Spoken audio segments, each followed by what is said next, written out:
Hey everyone, and welcome back, or if you're new here, my name is Josh, and in today's video, I'm going to be reviewing the Emirates Skywards Rewards Royal Elite Mastercard. So I'll be going over the main features of this card, its pros as well as its drawbacks. So hopefully by the end of this video, you'll have a much better idea of whether or not this credit card is a good fit for you. But before I go ahead and dive into the main features of this card, if you wouldn't mind helping me out real quickly by just giving this video a like, that just helps out with the good old YouTube algorithm, and also consider subscribing to my channel if you have not already. Plus, if you would like to receive up to $9,000 in free stocks, in a pinned comment below, I will be leaving a link to Webull. All you have to do is once you click on that link is just sign up for a free account and then deposit at least 1 penny. At that point, Webull will be sending you at least 3 free stocks worth, once again, all the way up to $9,000. Okay, so diving right into the main features of this card. First off, we're going to be discussing miles and how you can earn them. So you will be earning 3 Skywards miles at Emirates.com or at the Emirates sales office. Furthermore, you'll be earning 2 miles per dollar spent on all eligible travel purchases. And then on all other transactions, you will be earning 1 mile per dollar spent. Now with this card, there is also a spend bonus as well. So you do have the opportunity of earning 60,000 bonus miles as long as you're able to spend at least $3,000 within the first 90 days of having this card. That's going to be a spend of right around $1,000 per month, which for some people might be easier than others. But 60,000 miles just for spending $3,000 within the first 90 days, that is certainly a pretty good thing. Now with this card, there are also some other benefits as well. So starting out, you will be receiving a complimentary Emirates Silver Tier membership during your first year. Now to keep it past that, you must spend at least $20,000 in each card membership year. So once again, for the first year, it's going to be free. You do not have to spend the $20,000 in the first year to receive the complimentary Silver Tier status. But for the second year, the third year, and every year moving forward, you will have to spend at least $20,000 to receive the Silver Tier status. Now, with the Silver Tier status, what you're going to be receiving is, first off, of course, you're going to be receiving access to all the Blue Tier membership benefits, such as instant upgrades using Skywards miles at check-in or on board, waitlist priority, and access to free unlimited messaging using their onboard Wi-Fi. Plus, with the Silver status, you're going to be receiving 30% bonus miles on Emirates and Fly Dubai flights, complimentary Emirates business class lounge access for you in Dubai, and so much more. Now, on top of that, some other perks. You're also going to have the benefit of your miles never expiring, so you can keep them for years to go. You're not going to have any pressure to use your miles right away because they never expire. Furthermore, you're also not going to be faced with any foreign transaction fees. So if you travel internationally quite frequently, this is a card that you can definitely use abroad, and you won't be hit with some extra foreign transaction fee like you see with some cards where they have like a 3% foreign transaction fee. With this one, again, there are no foreign transaction fees. Additionally, you also have no limit to number of miles that you can earn, so the amount of miles you can earn are going to be unlimited. You're also going to have access to your FICO score, so if you want to keep your credit score upwards and keep an eye on that, you will have free access to your FICO score with this credit card. You're also going to have 25% savings when you buy or gift miles with this card as well. And then finally, you're going to have $0 fraud liability protection, so that means if your card falls out of your wallet, or for whatever reason, someone steals your credit card number and goes off and spends hundreds or even thousands of dollars on it, you will not be held liable to pay for those transactions because you did not authorize them. So now that we went over the main features of this card, at this point, we're going to go ahead and dive into the APR and fees, because of course, this is also super important as well. So starting out, your purchase APR with this card is either going to be 21.24, 25.24, or 29.99% based on your credit worthiness.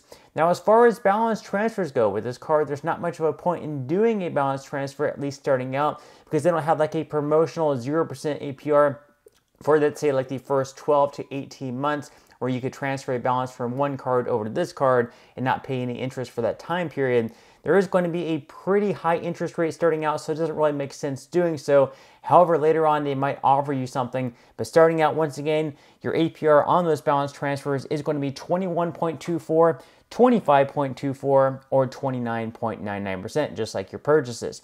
Now, as far as cash advances go on this channel, we always recommend to stay far away from cash advances. This, of course, should not be considered financial advice, just my own personal reasons. Usually you're paying a lot of interest on them, plus a whole heck of a lot of fees as well. But if you do decide to take out a cash advance, just know that your APR on those is going to be a whopping 29.99%, plus a lot of fees as well. So at this point, we're going to go ahead and dive into the fees. So we're going to start out with those cash advances. The fee on each cash advance is either going to be $10 or 5% of, once again, of each cash advance. So in the case that you do a $300 cash advance, in that case, there is going to be a $15 fee plus the high interest rate of 29.99%. Then as far as balance transfers go, even though there's not much of a point in doing so right now, if for whatever reason or at some point down the line you're offered like a 0% promotional APR for, let's say, like 12 to 18 months, if you do at that point in time decide to do the balance transfer, if it makes sense in your mind, there is going to be a fee of either $5 or 5% of the amount of each balance transfer, whichever happens to be greater. Then as far as foreign transaction fees, like I mentioned just a moment ago, this is a card you can definitely take with you because there are no foreign transaction fees. Then as far as a late or return payments go, there is going to be a fee of up to $40 on all late or return payments. Now, if you happen to pay late once or even twice, you could always try calling into Barclays to see if they will waive that fee for a first or second time convenience. However, if you can, I would definitely recommend maybe just setting up auto pay, making sure that you just have enough funds in your checking account to pay out whatever your balance is going to be, or mark it on your calendar, whatever you have to do, just make sure that you're paying on time. But if you do slip up and you make a mistake, we all make mistakes, and you happen to pay late, I would definitely at least try to calling in to their customer service and asking if they can waive that fee. Now, as far as annual fees goes, unfortunately with this credit card, you do have to pay an annual fee. The annual fee is going to be $99. And yes, starting out the first year, the annual fee is still going to be $99. So now that we went over the main features of this card, as well as the APR and fees, at this point in time, I'm going to go ahead and dive into what I would consider to be the best and worst things about this credit card. So we're going to start out with the pros. The first pro is the fact that you can earn 60,000 bonus miles as long as you're able to spend at least $3,000, once again, within the first 90 days. That's going to be right around $1,000 per month. Additionally, you're also going to be receiving complimentary silver tier status for the first year alone. So that's a pretty good perk as well. And then also you're not going to have any foreign transaction fees. So it is a card that you can take with you if you go abroad, which with this card, you probably will be going abroad.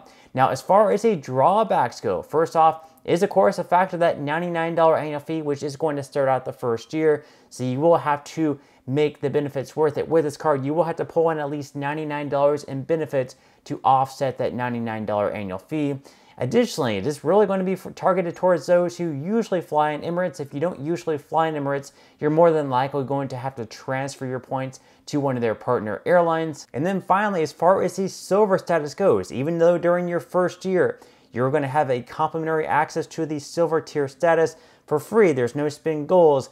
During the second year, third year, fourth year, and every year moving forward, you will have to spend at least $20,000 during each card member year in order to keep the silver tier status, which for a lot of people might be difficult to do.